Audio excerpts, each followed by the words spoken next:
hot meal was an old-fashioned fry-up, John's one and only specialty, with fat slices of sourdough that looked crooked no matter how he cut them.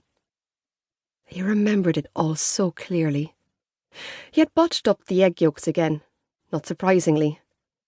Ciara's fingers played a little drum roll on the table every time he stood up to the pan.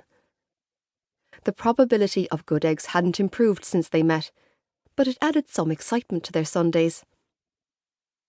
He should have savoured every mouthful, but instead he ate as though breakfast was a daily given, never to be lost, as common as sunlight, fresh air, and all those things taken for granted.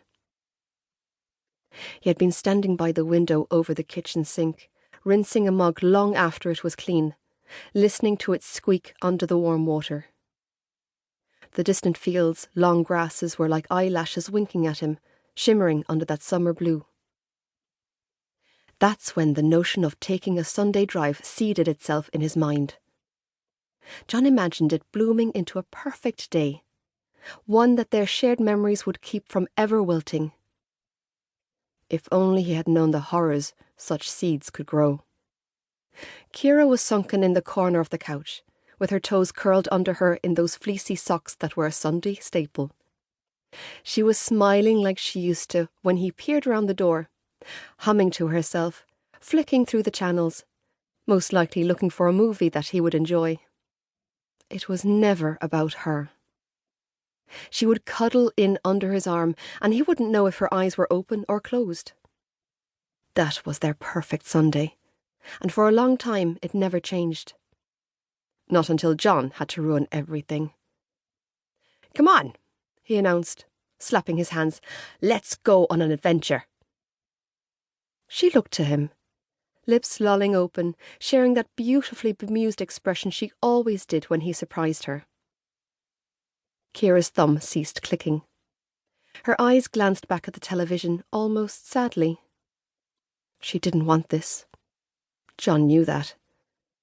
Their day had found its natural rhythm like all those Sundays gone before it, and Ciara had mapped out the coming hours like a captain sailing a familiar sea. But she chose to play along, content to do whatever he wanted so long as they were together. "Where will we go?" she asked, sitting forward, feigning the excitement that John eagerly lapped up like the real deal. "Connemara," he replied. "It's so close to us, and we've only skirted around the main road since we moved out here. Let's go deeper and see what we can find. Blue skies and hills and sheep." "Sheep? They're everywhere," he laughed, casting his arms around him. "There's nothing for miles but sheep." "Okay, handsome," she said, peeling herself off the couch and plodding stiff-legged into his arms. "I'll go wherever you want." She stood up on her toes to kiss him. "And you had me at sheep." "There's nothing else out there," he replied with a smile before planting a kiss on her forehead.